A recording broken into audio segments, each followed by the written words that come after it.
Good morning, everyone. Namaste. We are going to call on Archangel Michael to clear, cleanse the space, all negative and lower vibrations from our mind, body, and soul, home and hearts.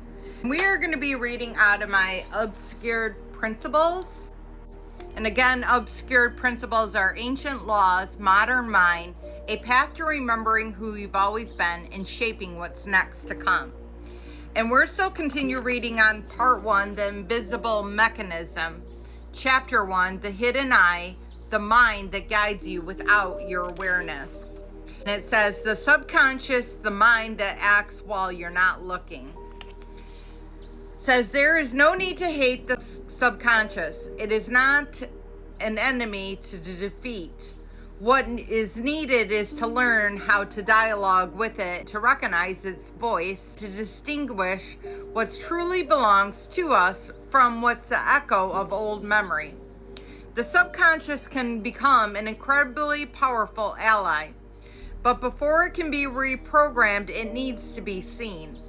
And to see it, we must practice daily, listening, observing, and in presence. We must become witness to ourselves, even just for a few seconds longer. From the first gesture of awareness, transformation begins. Habits. The daily expression of the subconscious. Every day we carry out hundreds, if not thousands, of actions and reactions without realizing. So when you drive a car, you're activating your subconscious. You're going into a zone, and 144 on the timer as I said that. So routine things that you don't necessarily have to think about, you just routinely do them. Brushing your teeth, going for a bike ride, all those kind of good things. It's literally hilarious. It says, over time we learn to drive, brush your teeth. I can't believe I said that. Type on a keyboard, respond to certain phrases in predictable ways. These functional habits live in our lives. They keep us from having to start from them. 0 each time. So instead of starting from 0 and relearning things every time, you just go right to it subconsciously. That's why you can be like reading a book and not even realizing like what you just read or something to that sort, especially or watching a movie and not even realizing what you just watched, especially if you already read the book before or seen it before. They're like mental macros, recorded sequences that play themselves at the right moment. The problem comes when the same logic is applied to thought and emotions. Because in addition to motor habits, we are also develop emotional and mental habits.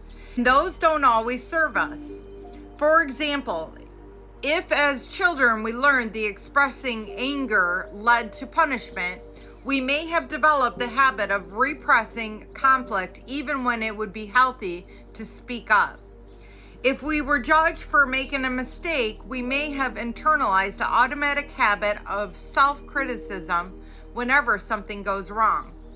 If love was linked to approval, we might have learned to please others even at the expense of ourselves. Absolutely, guys.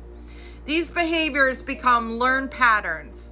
They repeat themselves even when they are no longer make sense, even when they hurt us, and precisely because it became so normal inside of us, we no longer recognize them as problematic. I was just telling somebody the other day that when they express their emotions, set boundaries with a particular person in their family, they were not heard. So they adapted to learn to scream and yell as a result so that they can be heard. And they found when they were a child, if they screamed and yelled, that this person in particular would then listen to them.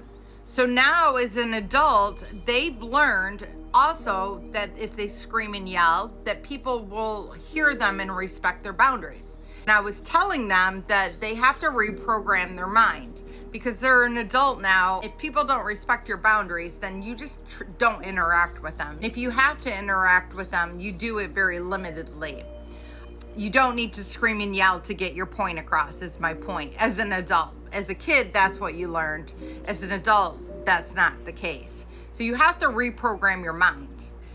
These behaviors become learned patterns. They repeat themselves even when they no longer make sense, even when they hurt us. And precisely because it becomes so normal inside of us, we no longer recognize them as problematic. Mental and emotional habits, what they are and how they form. Habits aren't limited to what we do physically. There are repetitive tracks in how we think and feel. Mental habits are the reoccurring thoughts that activate automatically in response to certain situations. Common examples include, I'm not going to make it. This always ends the same way.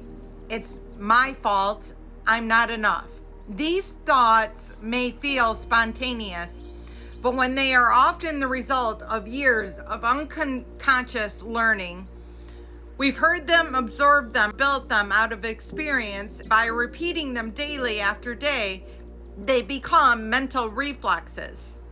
Emotional habits are the default emotional response that arise without conscious thought.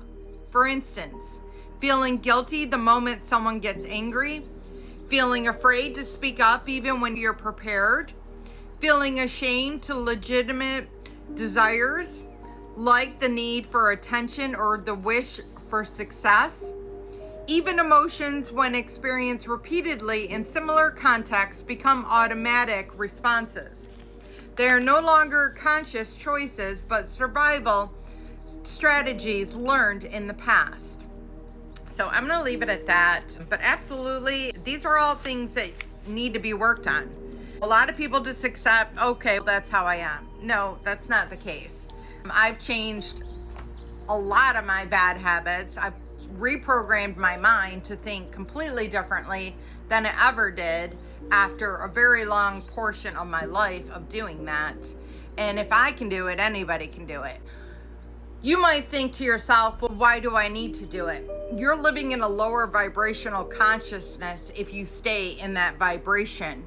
So what you do to yourself, you do to others, and what you do to others, you get back yourself.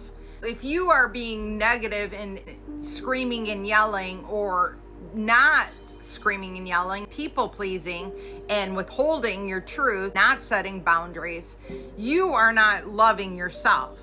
You are not giving yourself that love that is needed. You are therefore projecting that out into the universe, and that is what is coming back to you more. That's what you're telling the universe that you want more of. So give yourself the love that is needed. Give everyone else the love that is needed. Understanding that they themselves haven't done the healing work, accept where they are, but send them love and light as a result of it. That's my opinion. Hope this helps. Love you all. Have a blessed day. Namaste.